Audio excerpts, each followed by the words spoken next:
Hi, everyone. Welcome to the Kidlit Social. I'm happy to be back.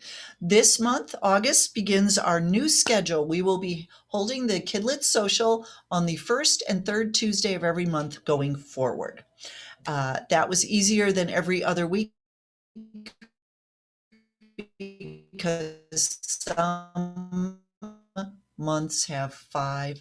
First and third Tuesday going forward will be the Kidlit Social. And thank you all for being here with me tonight. Those of you who are watching on the replay, you really need to show up live because we have some very, very interesting discussions before the recording starts. So let's get going. Those of you who are new to us, I have to have a little housekeeping to attend to here. If you are new to us and you want to get on our list to find out about every one of our guests for the Kidlit Social, as well as other fun stuff we do, please go to forkids.org/ultimate cheat sheet, and you will get on our list. And also you will get a free ebook called The Ultimate Children's Writing Cheat Sheet, which compiles basically 31 years worth of knowledge we have on how to get started as a children's writer in one free ebook.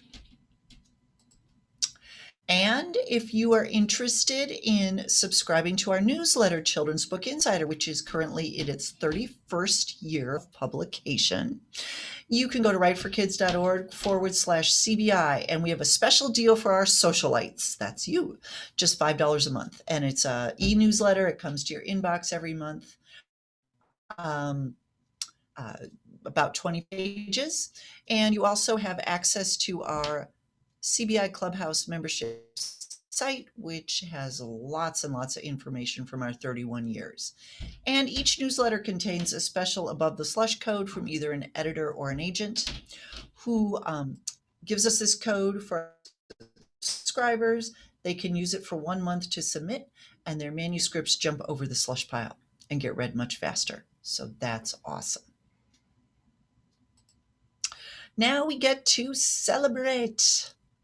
And this is one of my favorite sections of the evening. This is where we celebrate you guys. You send me your good news. So I've got 3 great celebrates today. Marta Magellan is happy to announce the publication of her nonfiction picture book, Flying Jewels, a Hummingbird Story, from Eifrig Publishing, and it's illustrated by her brother, Mario Magellan. It follows a ruby-throated hummingbird which gets lost on its way south and ends up in Florida. And isn't that a gorgeous cover? I just think that's wonderful. So congrats, Marta. That's great. Karen Autio is celebrating the August 31st release of Making Seeker from Crowth Press, a middle grade STEM novel focused on a science-loving girl, self-realization, and friendship. It's a contemporary tribute to the iconic book Paddle to the Sea, which is celebrating remaining in print for 80 years. So that's awesome. So we're really looking forward to seeing that, Karen. Congrats on your upcoming book birthday. That's great. And finally, we have Carla Solomon's self-published middle grade mystery adventure called A Ghostly Twist. Comes out today. Today! She writes, listening to your Kidlit socials and reading your newsletter has certainly helped me reach my goal. Well, that's great. We're so happy that we gave you a little bit of inspiration there. And your book is now available, Carla's book is available in paperback and as an ebook on Amazon. So congratulations, Carla. This is an exciting day for you. So I want to hear all of your good news.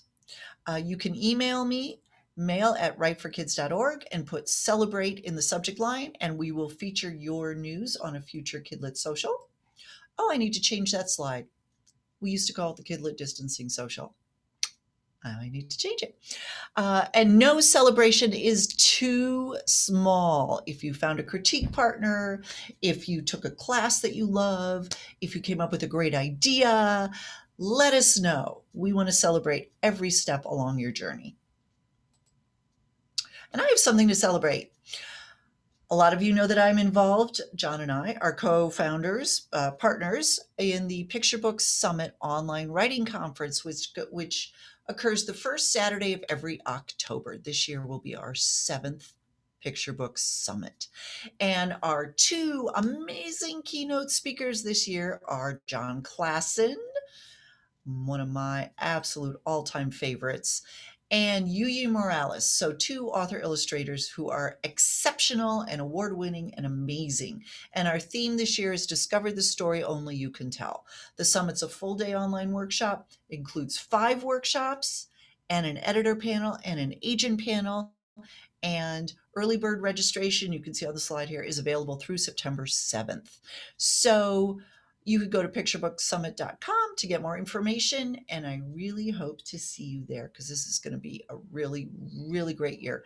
And it is recorded, so if you can't attend live, you will have access to the recordings through January of 2022. Plenty of time to watch it. Okay, here's a link of interest. Should you edit as you go? This is a question that a lot of writers ask. K.M. Wieland, who writes incredible articles on the craft of writing, has this site called helpingwritersbecomeauthors.com. And this particular post looks at when is the best time to edit your manuscript depending on how you write. So it's not a yes or no answer. And the direct link to this, I created a bit.ly link, bit.ly/when to edit. So check that out. And remember, our social in 2 weeks is all about editing. So read this and then come join us on August 17th. But now I get to introduce my wonderful guest. Tracy Sue Walker is the author of Kids for Truth About Magical Creatures chapter book series from Scholastic Book Fairs, or book club, sorry, and an award-winning storyteller. She's always been fascinated with the stories that surround us, so she earned her undergraduate degree in anthropology and then studied performance at the American Academy of Dramatic Arts in New York and writing at the Creative Circus in Atlanta, which sounds like a really cool place, doesn't it? Tracy Sue has conducted numerous school and library programs on folklore and mythology from around the world and is expert in combining timeless themes with vibrant storytelling. Tonight, we'll talk about how ancient universal characters and stories can inform your writing and how skills as a storyteller can help liven up any school visit. And I want you to be sure to visit her website and check out the Folktale in 5 section, which are audio recordings where she reads a folktale, and she does it for kids, and then she talks about how what else you can learn from this folktale. So it's really cool. So Tracy, come on with me. Hey, welcome. Hi, Laura. Thank you so much for having me tonight. Oh, I am just thrilled to have you. And I'm sorry, I called you Tracy. Do you prefer to be called Tracy Sue? No, Tracy is wonderful. Okay, you're very agreeable. Whatever people call you is great. Well, I'm as I said earlier, I'm really excited for this topic because it's something we haven't talked about on the social, and I just think it's really important. The oral storytelling tradition is really the history of books, of writing, and it's sort of the foundation. And so talking about this and learning some about it, I think is really important for all writers. So I'm really happy you're here tonight. So you've studied traditional mythology and folklore. Oh, sorry. I wanted to ask you something before that. I got ahead of myself. You're a storyteller in the very traditional sense. Can you please give us a little explanation of what that means exactly? Sure. Well, storytelling, it can encapsulate a wide range of things. And, over the past decade or so, we've seen a real growth in the area of storytelling for adults with things like The Moth and personal stories told, for grown-ups by grown-ups. But for me, the majority of what I do is working with children and families, which means that I tell a lot of traditional folk tales and a lot of interactive folk tales or interactive stories. So there are movement elements, kinesthetic elements, especially when I'm working with younger kids or musical elements that are involved in the story so that they are helping to tell the story along with me. So we're telling it as a community, really. It's a community experience. Right. And isn't that very common in the very ancient storytelling tradition that it was a community experience? Absolutely, absolutely. And it's the way that that traditions were passed along from generation to generation. And something, that we're seeing a lot of today is that we're losing some of that now because the way we communicate has changed so much, and is continuing to change so quickly that we are losing some of those traditions and stories that we've carried with us for so many hundreds of years. But yes, and a number of those stories had never been written down. They were passed orally from one generation to the next, and they were kept alive through the oral tradition. I think a lot about the work that people have done to record some of these folk tales and myths. And thankfully that we do have people who have recorded them along the way so that we do have them and can keep them going forward. Mm-hmm. Yeah, it's very important. Now, can you give us a quick demonstration of what it sounds like to hear a story being told by someone trained in storytelling? Sure. I'll tell just a short little segment of a folk tale from Panama that I tell with kids when I go into libraries and classrooms. And this is also in picture book format by a wonderful storyteller named Margaret Reed McDonald. She's one of our country's storytelling treasures. So this is just a tiny little bit of Conejito. Once there was a little rabbit named Conejito, and every day he would ask his mama if he could go all the way up the side of the hill to visit his tia Monica. Mama, Mama, can I please go all the way up the side of the hill to visit my tia Monica? She's going to feed me cookies and candies and cakes and every good thing until I am fat. But every day his mama would say, no, Conejito, you are too little. You have to wait until you are older to visit your tia Monica. But every day he would ask, and every day she would say, no, until one day. Mama, can I please go all the way up the side of the hill to visit my tia Monica? She's going to feed me cookies and candies and cakes and every good thing until I am fat.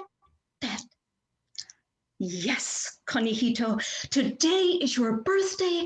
Today you are old enough to visit your tia Monica. Oh, he was so excited. He started up the side of the hill, skipping. I'm going to slap my knees while I skip. Can you slap your knees with me? And he skipped, and he skipped, and he skipped, and he skipped. And while he skipped, he sang this song. I have a dear old auntie, my tia Monica, and when she goes out dancing, they all say, ooh la la, and he skipped, and he sang, and he skipped, and he sang, and he skipped, and he sang, and he skipped, and he sang, and he skipped, and he sang, until he bumped right into Senor Zorro, Mr. Fox. Ah, Conejito, I believe that I am looking at my lunch. Oh, no, Senor Zorro. You do not want to eat me. Why don't you want to eat me? And Conejito, he had to think fast.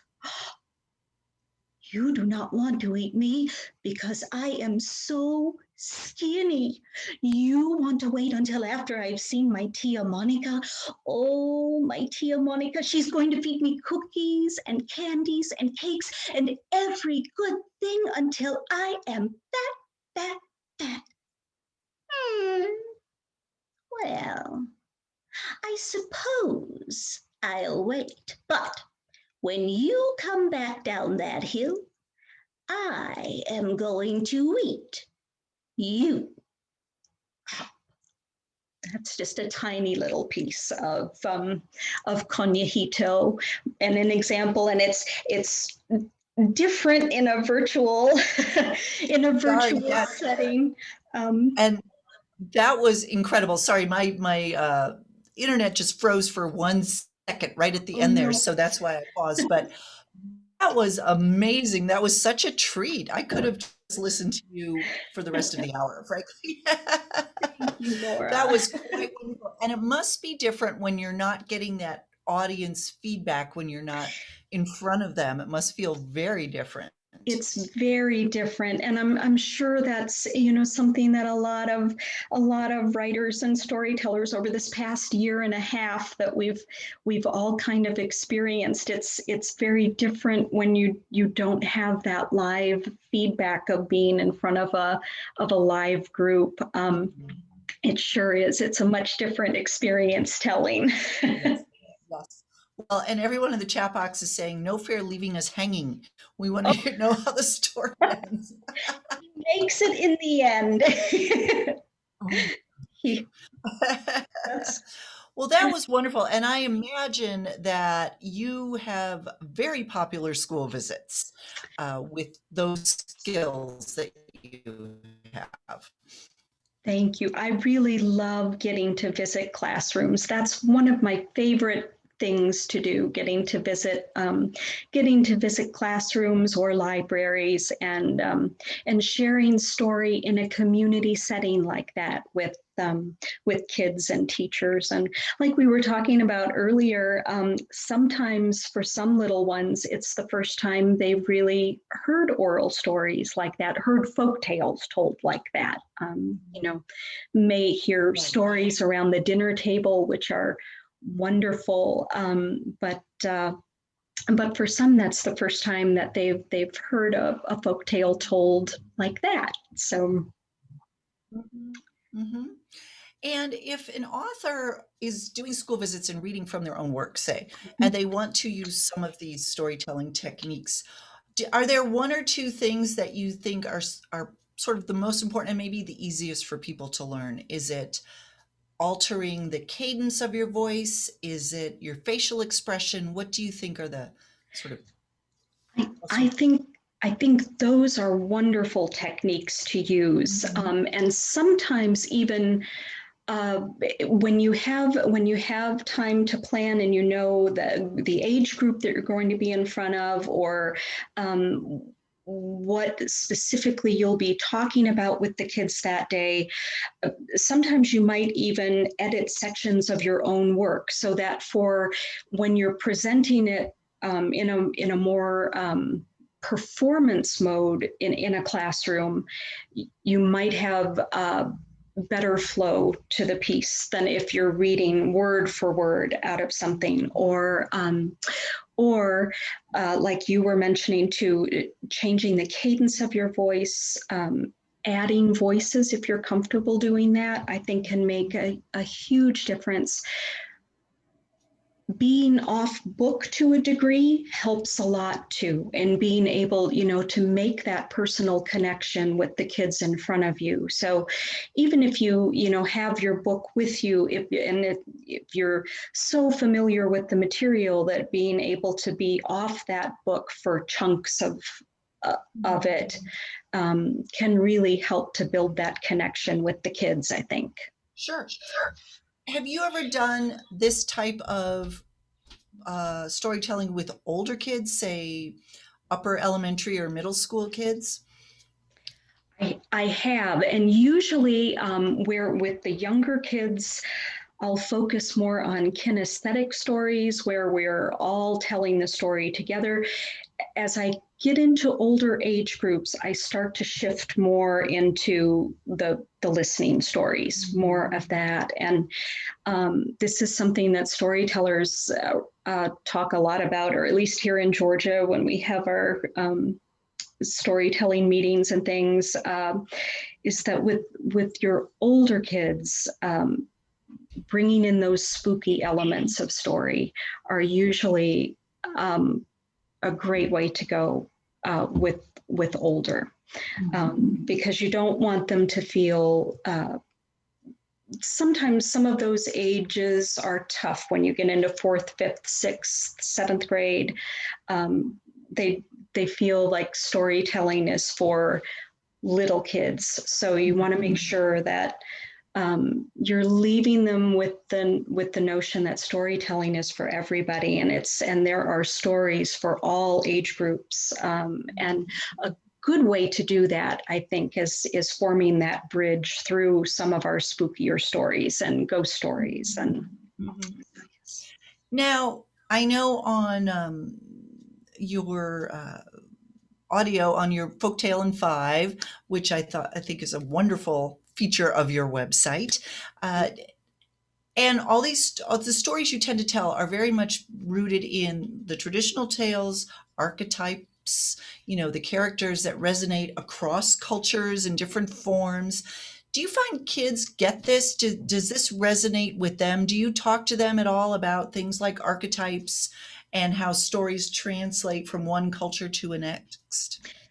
Absolutely. And I think that's one of the most important things that we can do when we share stories and when we, bring programs into classrooms. Laura, what you just mentioned about things that we share cross-culturally.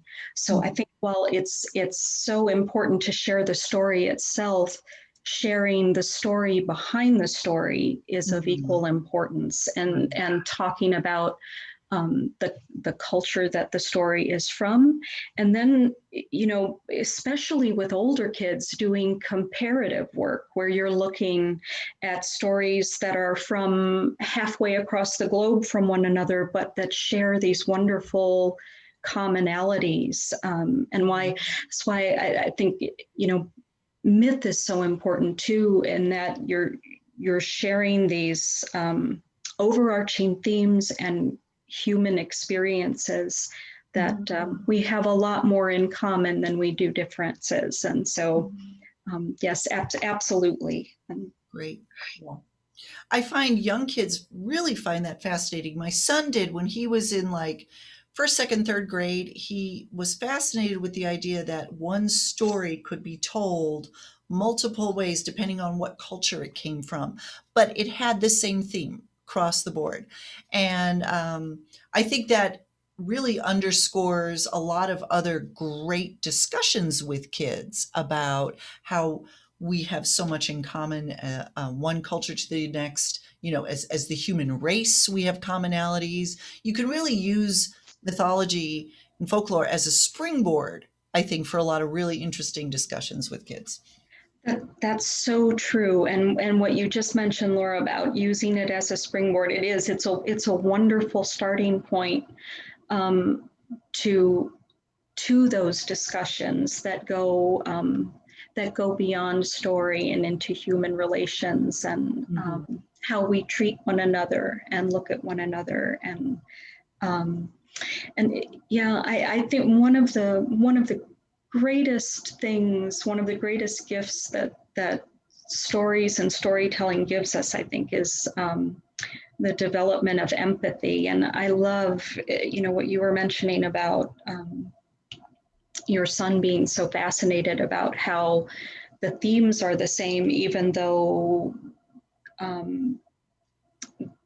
if it's a folktale that uses animals, even though the animals are very different in each one, but it really is a wonderful way to explore all of the things that we have in common as human beings. Yeah, it really is. So let's talk about being a writer now. Okay. You've studied so much mythology, folklore, and you've also written some chapter books. Did any of this infuse your writing and the way you developed your stories and your characters? Sure, definitely. And I think, you know, the whole notion of the truth about books is that magical creatures coexist in the world with ordinary creatures, and it's not unusual or strange. It's the universe that they live in. So definitely, I think anytime, with magical and mythical creatures, there's such a wealth of history there to draw on. And one of my favorite parts of getting to work on those books is the research that I get to do, in the folklore behind the creatures that are featured in them. Hmm. So Hmm. Yeah, absolutely. So tell us a little bit about the books you wrote for Scholastic. You could tell us a little bit about the stories, and then they were published with Scholastic book clubs. So how did that come about? That's a little bit different than being published by the trade arm of Scholastic, but just as awesome. So it's I was so excited and so very tickled to get to work on those books. They had the great idea for the series of a club of three kids who wanted to prove that ordinary animals were every bit as special as magical creatures. And so they were looking for the right writer to pair with their project.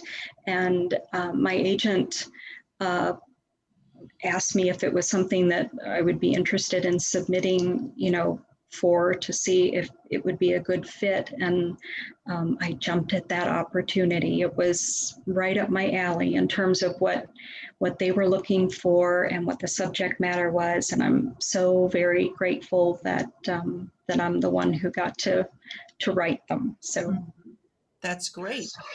And so you have an agent. Are there other, what is your other writing like? Is it children's related? Do you have books for adults or? no, it's all children's related, and I'm working on another early chapter book manuscript right now, on a draft of one, and working on some picture book manuscripts too. So Great. hopefully, you always cross fingers and hope that good Yes. things will come. So Yes. Do you think when, let's get back to archetypes for a second. A lot of writers really are fascinated with character archetypes, and we have all different kinds. If you study archetypes, you'll know there's everything from the warrior to the hero to, the mentor to all sorts of stuff. And then we have these mythological creatures. Is there a danger if we get too wrapped up in that to not make our characters original enough? Do you think it's important to use just sort of the what is the word I'm looking for? To let them inform your character, but not totally create the character. What is it about archetypes that are so timeless that we love that we can take, but put our own details around? I didn't tell you I was going to ask you this, so this is a tough one, and I'm putting you on the spot no, it's a great question, and I think it's what makes those archetypes so important is that, and what makes them so important in our history of story is that we can take those as individuals and transform them into something new and different and original.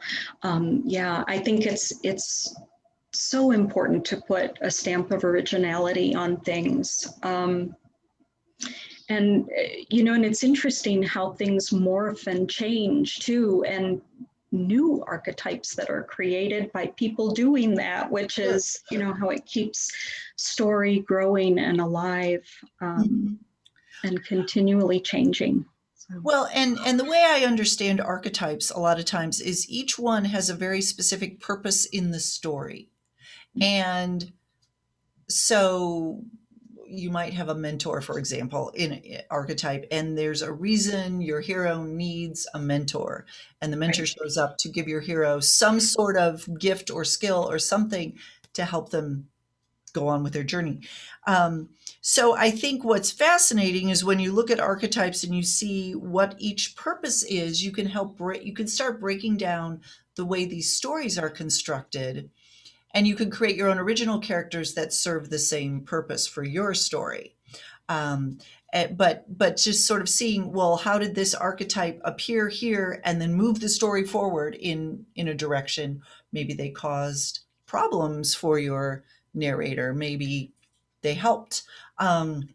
And it's just another way of studying story structure. I think that's what I find so fascinating about all of it.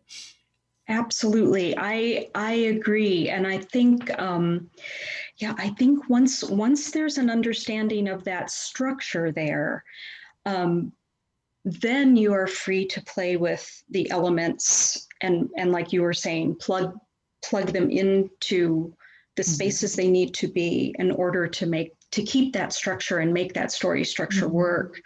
Um, but it's always fascinating to see different people's take on you know using a similar structure, but how they can make Sure, it so unique and original. sure. Or to have several folk tales from different cultures and look at the trickster, for example, how it's personified in this culture versus this culture versus this culture. Same sort of purpose in the story, but different packaging that's Yes, culturally specific. And I think that's really fascinating as well. that's true. So anyway, real quick aside here, would someone who's familiar with Zoom, I'd really appreciate if you could in the chat box just put some instructions for the couple people who are having trouble with their sound. I don't want to take the time to type all that out right now, but they probably don't have their audio volume turned up either on their speakers. Uh, so if you could just suggest that to them and then also remind them there will be a recording, I would really appreciate that. Thank you. Um, let's talk about, let's see, among your storytelling awards are being named Champion Liar at the 2015 Big Fibbers Festival in Georgia and the 2017 Champion Liar at the Stone Soup Storytelling Festival. So I assume this has to do with telling tall tales. What are tall tales? How are they different from all this other folklore and mythology we've been talking about? That's you are absolutely right, Laura. That's exactly what the liars contests are. They're tall tale competitions, and well, I think the essence of a tall tale is taking something that is unbelievable and usually very unbelievable, and telling it in a way that makes it absolutely believable. So, I know with oral storytelling, especially with tall tales, oftentimes it will begin in a very mundane manner, to where you think you're just listening to, a slice of life, and then it builds and builds and builds until you reach what almost is, I think, in looking at telling tall tales, to me, is like a punchline. You're building up to that exclamation point at the end that kind of ties it all together. Um, so it absolutely, yeah, it's a great exaggeration, but you're wanting to tell it in a way that you have people believing you along the ride. Along So, the way. yeah, Okay, so that is tricky. That is not easy to pull off always. no. Um, so, are there some tall tales we might be familiar with as an example, so that we understand what this is? Can you think of any sort of very common ones? Well, I think, a lot of times when we're taught tall tales, I think. Sometimes to me, tall tales from a oral storytelling perspective are a little bit different than tall tales that we learn as kids growing up, because like Paul Bunyan Right. and Babe and the Blue Ox, so there is the unbelievable believable element there. But I think, in looking at them as a storyteller and from a storytelling perspective, it has to do more with the structure of the story as a teller, and making sure that you're telling it in a way that you're building and setting it up for that ending, which is a bit different, I think, than some of the tall tales we see in written format. Right. So that's really interesting. So in a lot of mythology and folk tales, the stories are constructed to teach some sort of moral or to explain something about the world in the way these cultures saw it. Is there any underlying purpose to tall tales, or is it just to kind of pull one over on the audience? um, I think probably in the more traditional sense, in the more historical sense, there is. But I think from like in talking about the tall tale competitions and those kinds of things, not necessarily. it's more who can pull one over, and in a clever, creative way. So it's almost equally about the performance as it is about the material itself. Right. Right. Is there anything about that you've learned from telling these tall tales that could translate into a skill that writers could use in humorous picture children's books?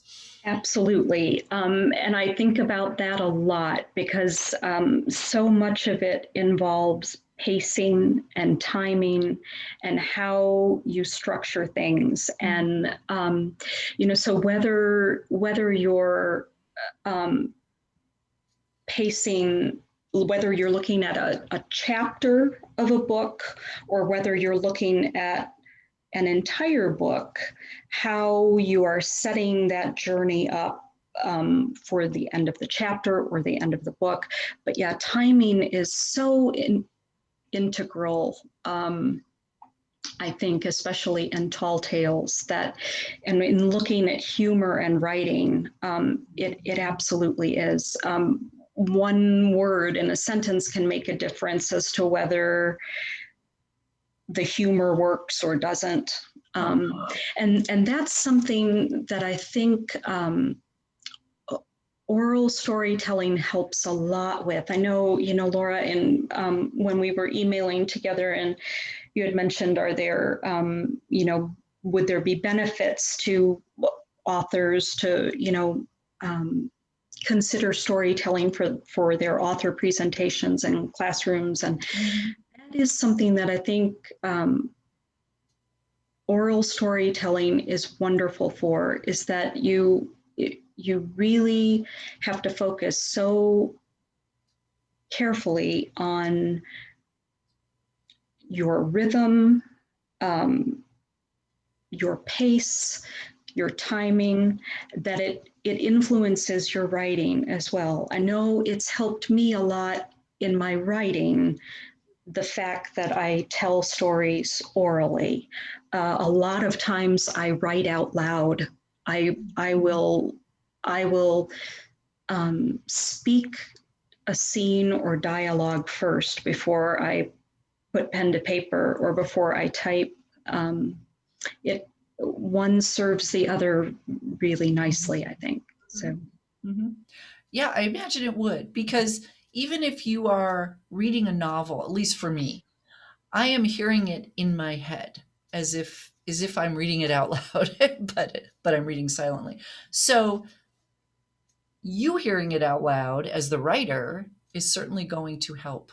All of those things, the pacing, the word choice, all of that. Definitely, definitely. Absolutely. Well, that's just fascinating. You, do you ever do like Skype school visits or anything? We have a lot of teachers who watch this, and I'm sure they all want to hire you right now to come into Oh, the classroom. I I do. It's one of my favorite things to do, and that has been, when we look for some of the small blessings that have come out of the past year and a half. There have been so many difficult things that have happened, during this time with the pandemic, but that has been one of the wonderful things in that. And I've been a public librarian for 15 years, so getting to experience it as a librarian too, that you're able to be with so many more people remotely Mhm. than we would have in the past. Where so yes, I definitely do Great. Go Skype to and her Zoom. website and you can contact her that way, but that's wonderful. The other great thing I think about storytelling, oral storytelling, especially for picture book writers, is it makes you acutely aware that your story needs to serve the audience. If you're not connecting with them, it's over, right? And especially when you're talking the picture book audience, they're not going to work hard enough, Yeah. to make those connections if you haven't done it yourself. And so I imagine that uh, is great practice or a great skill for you to have when you sit down to write a picture book. You're acutely aware of how it's going to be received by the reader. And that's got to be a big benefit, step up that you have when you start writing. It's it definitely helps, I think, and it's and I was thinking about this earlier today. As a librarian for a number of years now too, I share so many books, especially picture books, um, orally with young people, that it does when you sit down to create stories of your own and write. I think through osmosis sometimes that you do have that constantly in your mind. What will be serving the young people who will be hearing this Mhm. best, and what will keep their interest most and keep them engaged. Sure. Yeah. As the storyteller, the oral storytellers, they are, um, how do I want to phrase this? They are behind the story in a way. It's, you know, sometimes when I was editing, I would read manuscripts from writers who clearly had an agenda and they wanted to be the most important element of their book. They wanted kids to know that there was an author here who was imparting wisdom to them. And oral storytellers, you disappear behind the story you're telling.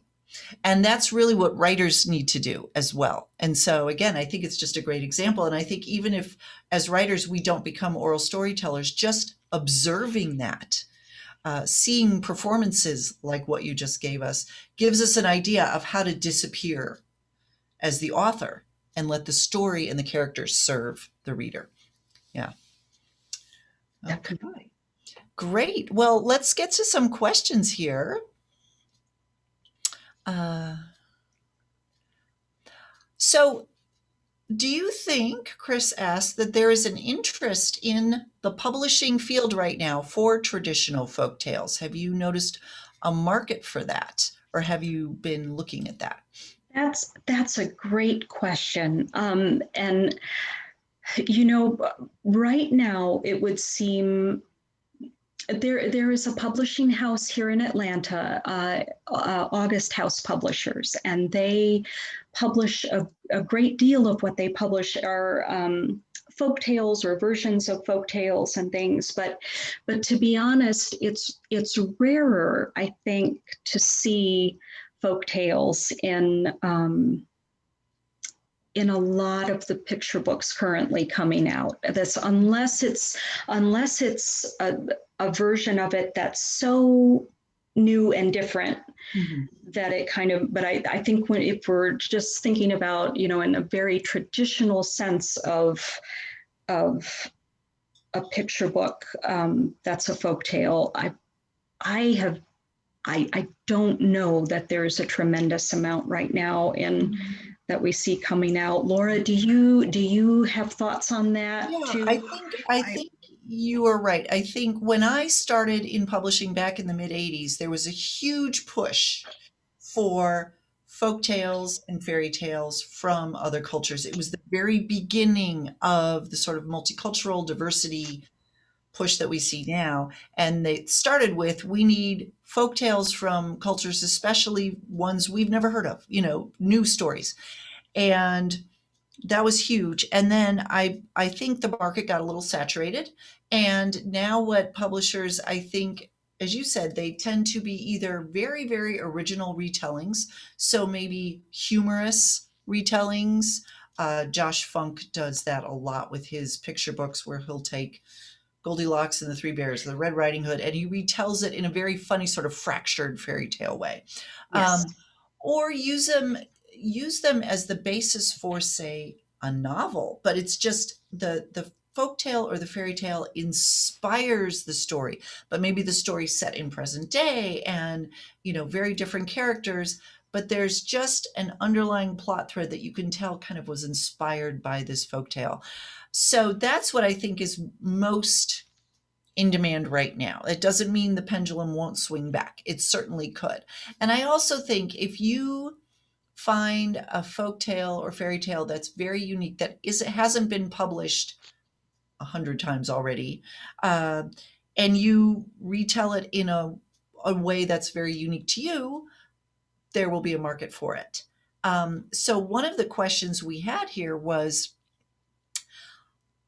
are you allowed to retell these books, or are you allowed to interpret them as a storyteller? What about copyright? So we're talking ancient stories that are in the public domain. And as a writer, you can take those and do anything you want with them. As a storyteller, I imagine you can do that as well. Is that true? Yes, and there are some stories like the portion of Konihito that I shared, earlier this evening. There are compilation books too of stories specifically for oral storytellers and oral storytelling. And so if it's a story, and Konihito would fall into that, even though it's a published picture book, it's considered that people are allowed to tell, that other storytellers are allowed to share that story as well. So yes. I believe it is with the copyright, I believe it's 76 years is the length of copyright, but go to the Library of Congress website and check, because I don't want to get anybody in trouble. 76 years is sticking in my head. But remember, if you come across a version of a fairy tale that is copyrighted within that time period, it's the retelling that's copyrighted. So you need to dig back and find the original version, and then you can use that to retell however you want. So it is just doing a little bit of digging and trying to find the oldest version you possibly can. But certainly if something is 150, 200 years old or more, you're definitely safe with that. Okay. Do you have any online resources that you can recommend for people who are interested in learning about storytelling or seeing examples of it? absolutely. There are, I believe every state has an organization. I'm pretty sure that all 50 states do. But check out your state's storytelling organization. Like I live in North Georgia, so our Georgia storytelling organization is the Southern Order of Storytellers, but your state probably has one too, and that would be a wonderful resource. Most state organizations will have lots of information about upcoming workshops, upcoming festivals. Here in Georgia, we have something called cluster groups, and they take place, they're small groups scattered throughout the state, but they usually get together once a month, and it's groups of storytellers and story enthusiasts. And you can go and either listen to people tell stories or take a story that you're working on and want to workshop it with people. Those state organizations are great places to get more information on storytelling and to get more involved in storytelling. And then there are two other additional ones. There is also the National Storytelling Network, which is the nation's storytelling organization.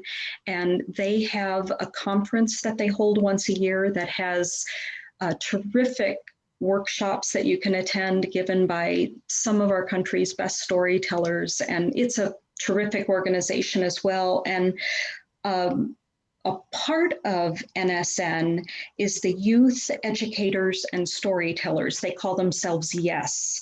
And that's specifically for folks who work with young people and with teachers. And that's a great group to become a part of because everything that they focus on is about enriching the lives of young people, which is through story, which is terrific. Excellent. Excellent. Well, thank you. I had no idea all those resources existed. That's great.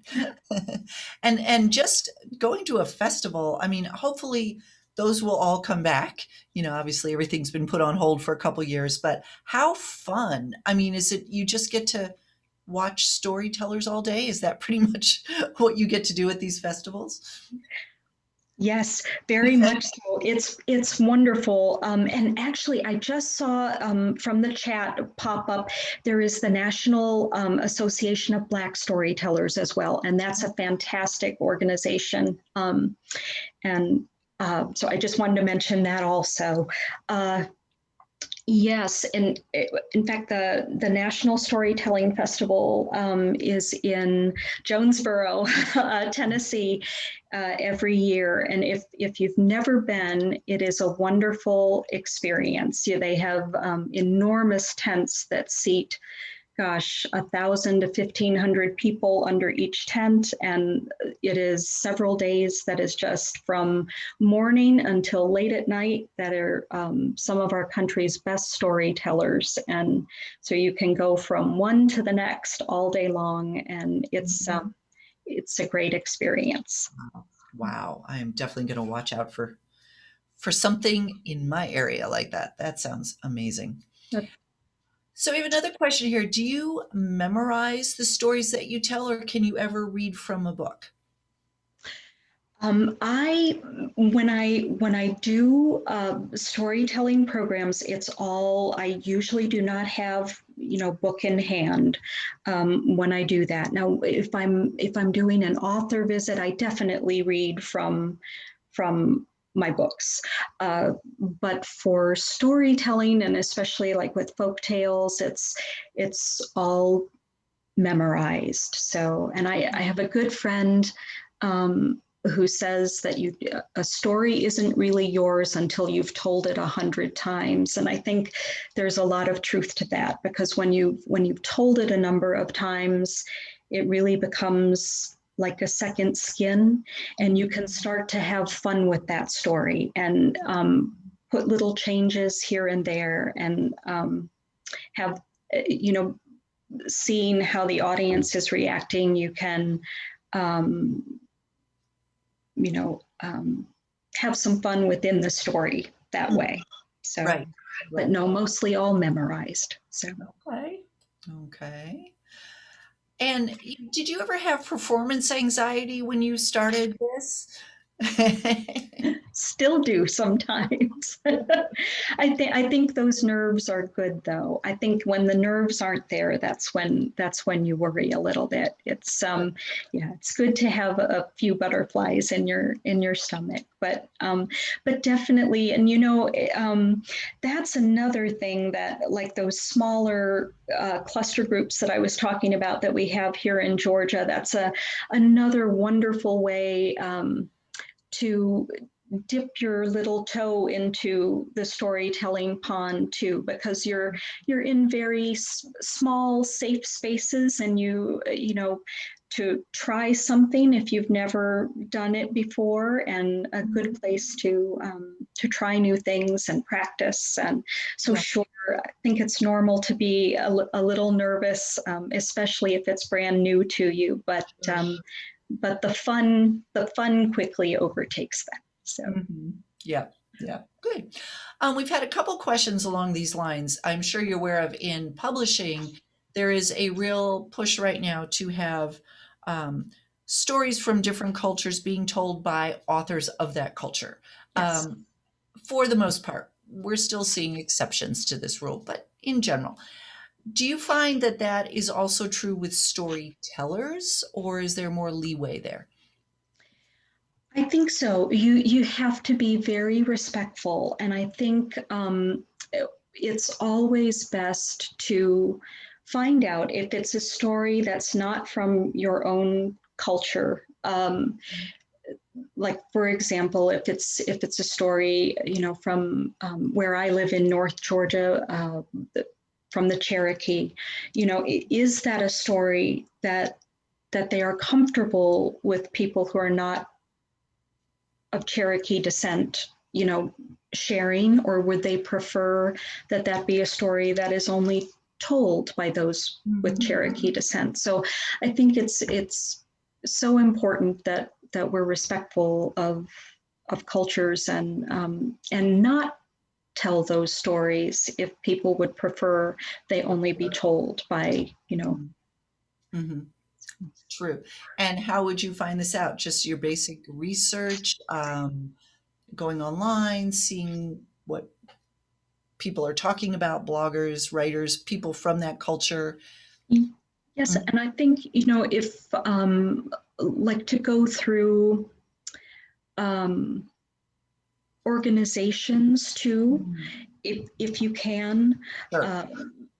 and that way to check in a more formal way also, I think can always be Right. a Right. and Well, through and again, getting back to our point of how many universal themes there are, if there is something about a story you really love, but it's not of your culture, look at your culture's own ancient stories. They may have something very similar that you can then retell. that's very true. Yeah. That's very true. Okay. All right. Just a couple more questions here because we've kept you an hour, and I so appreciate all this wonderful information that you're giving us. Um, let's see. Terry asks, how many words per story per minute? Oh, that's actually an interesting question. If you're telling a story out loud, do you have to have a sense of about how many words it is and how long is a storytelling experience that is? I I do. That's a great question, because we're so cognizant in writing of how many words are on a page, or how many words we're aiming for. I go less by the number of words, but more by the timing of it. Hmm. And that's where, when you've told a story a number of times and you really feel comfortable with a story, you can, depending on timing, if you need to shorten it, you're able to do that while you're telling, or elongate it as well. And you get better with that as you get experience in telling too. But but absolutely, the timing of things, especially with library and classroom programs, you Yeah. have to be very cognizant of everybody's time, and it's important to stick to to those time limits. So Sure. Sure. Do you ever create like curriculum guides for the stories that you tell in schools to help teachers extend the lesson? I Mhm. do, absolutely. And in my and Folktale in Five, and thank you for mentioning that, Laura. That's on my website. It's a new project that I started not long ago. And one of the things, they're just tiny little, every story is under 5 minutes, but at the end of the story, there are some extensions to it. So there are things that you could use in the classroom as an extension of a lesson or of the story. But yes, absolutely. And I've also worked, if teachers have specific curriculum needs, if they let me know enough in advance, we can tailor things to meet Great. specific things. Excellent. Excellent. All right. Well, we're going to wrap up here. Mary asked if you could tell us again the name of the story that you were telling us earlier. And is that from an actual picture book? Yes, it's called Conyahito, and the picture book is the same name, and it's by Margaret Reed McDonald. The picture book is by Margaret Reed McDonald. Great. Margaret Reed And McDonald. That was wonderful. And my final question for you is, will you come back another time and tell us the rest of the story? I would absolutely love to. It's been such a treat and an honor to be here tonight. Well, it has been wonderful. You just gave us such a treat, and we so appreciate it. And I learned a lot, and I love it when that happens. So thank you so much for being here. And I want you all to go check out Tracy's website. Let me put the slide back up with her website on there. Um, please check it out because it's wonderful, and you'll also find those Folktale in Five audio recordings on the site, so you can listen to her tell you more stories. Okay. Well, thank you, Tracy. This has been great. And thank you all for being here with us tonight. And I will see you all in 2 weeks. So have a great couple weeks, everybody. Thank you. Bye.